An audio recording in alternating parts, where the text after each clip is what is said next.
welcome to this segment of Beer to Whiskey. Here we are in the Beer to Whiskey studios, high atop Barley's Tap Room on Main Street in downtown Greenville, South Carolina. I'm your host, Russ Heaps, and this is one of our episodes that we call Big Jon and Five, where I get my buddy Big Jon Richards here, who's pretty well known in the upstate for knowing a lot about beer, and he picks a beer and we just sort of chug a few and talk about it. So, but before we actually break into that, I've got a little self-promotion thing we need to do, and what we want you to do is like this, and we want you to subscribe. And how does that happen, John? Well, there's that little blue thumbs up from Facebook right underneath the video here, and there's a subscribe button that when the end is near and you've realized how awesome this video is and you want to see another one, you're going to subscribe to it. Right. And a new video comes out every Thursday about noon East Coast time. So subscribe. And with that, John, what do we have in front of us? We have one of our local beers with a pretty decent footprint around the eastern part of the United States. Thomas Creek, one of our oldest breweries in town. They've been there for going on 20 years now, doing really good craft. And they have really started doing a sour program and some bigger beers and expanding into some fun experimental stuff. And Right. they brewed a really traditional Oud Bruin, the Flemish Flanders brown ale. So we're talking sour Belgian beers, talking lambics, or you're talking sour reds or sour browns. The reds are like Rodenbach, and they are all still fermented in barrels. And the browns are like Liefmann's Gudeband, and they are all typically fermented in stainless, but then they introduce the bacterial cultures instead of getting them straight from the barrels. So with this, it's a stainless fermentation, but you've got a yeast that's been doctored with lactobacillus to create all of the funky, sour flavors that go on in there. And we're right on style with this. Some dark fruit in there, some of that balsamic-y vinegar, sourness, and real rich and smooth. Which one of those styles was this? Oud Biersel, Oud Bruin. Oud Bruin. And how do you spell that? That's I'm kidding. O-U-D.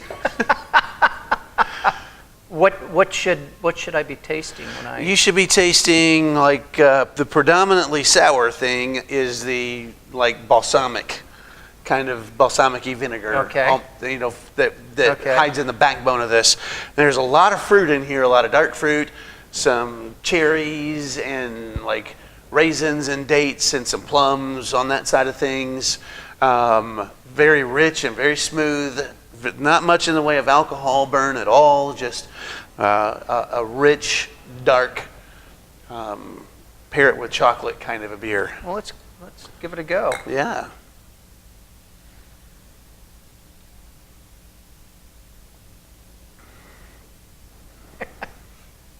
Well, I got to tell you, I'm not a fan. Is that right? Yeah. Well, we've done sours that you've had trouble with before. Yeah, I'm not. I'm just not. I've made a giant leap forward, as John will attest to, in sort of liking saisons. I'm not there yet with sours, and probably will never get there. Give it time. I don't think so. But I have to say that there is a lot going on there. Yeah. There's a lot of different flavors, and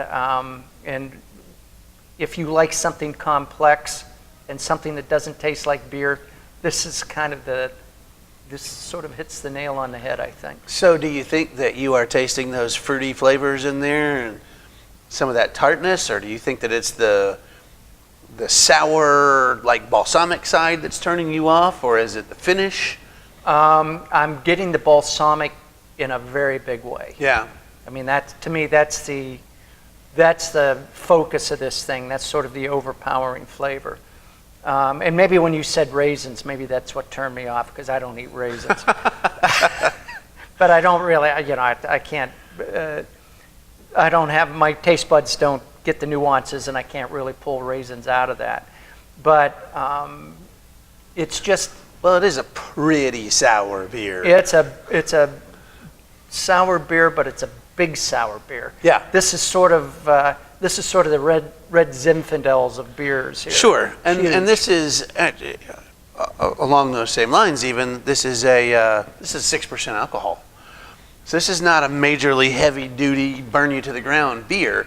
It is built for sipping. It is built for long-term enjoyment, and really, it's built for pairing with food. The Belgians are really good about that. Most of their beer pairs really well with food, and putting something like this with, like duck breast with cherry, change your life. Absolutely change your life. This is such the complementary flavors are so perfect. It's just, there's nothing like it in the world. Pairing it with chocolate at the end of the day, chocolate goes great with this. I could see chocolate with it. I'm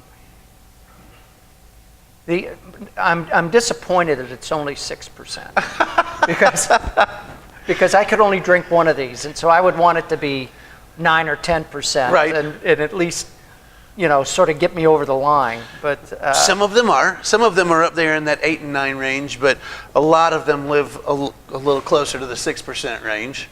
And sours aren't usually super big because, frankly, there's just no way for you to create a sour. Well, I say no way, but that's untrue. To create a sour beer with such a high alcohol content, because it kills the yeast off so quickly that it won't ferment to that high of a temperature.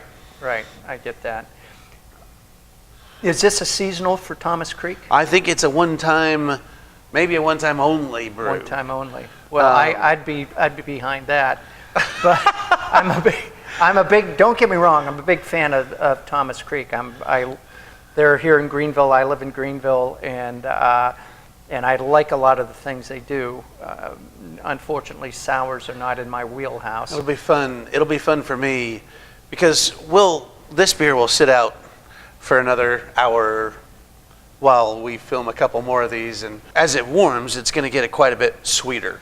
Okay. And I can't wait to find out, and maybe I'll talk about it on a different segment, how as beer warms it changes. And we did that with Russ one day with this sour beer, and you can point back to this video and say I was there when. And I get that, because that's the way wine is. If you have even a great wine that comes right out of the cellar, and it's at 50 some degrees or 55 degrees wherever they chill it, you've got to let it sit there for an hour and a half until it warms up enough that it tastes like what it should taste like. Right. So I get that. That'll be an interesting thing to find out. This kind of beers, I'll sit at the bar with it in my hands like this, and just spin it. Warm it with my hands. To warm it, not because you're afraid somebody will steal it. No, I can't imagine that happening. But no, just to warm it up like that, I'll just sit here and hold it, wait for it, and over the course of a half an hour, I've added 15 degrees to it by just holding it, and by that time, it's up to where it really ought to be.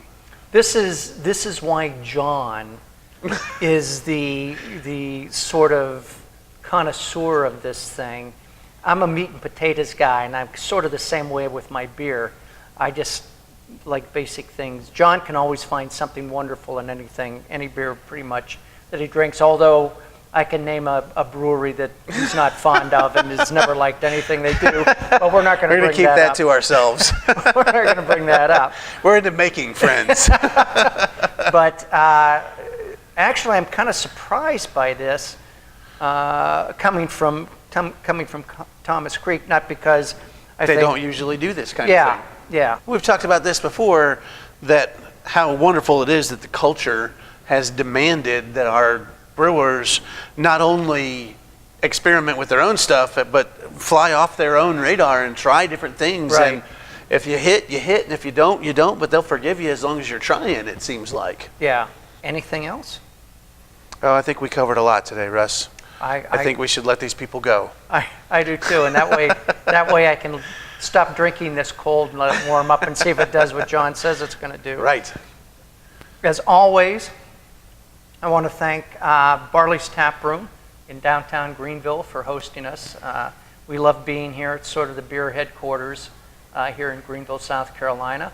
And with that, Big John. Well, if you've come this far, don't forget to subscribe. Exactly. Cheers. See you next time.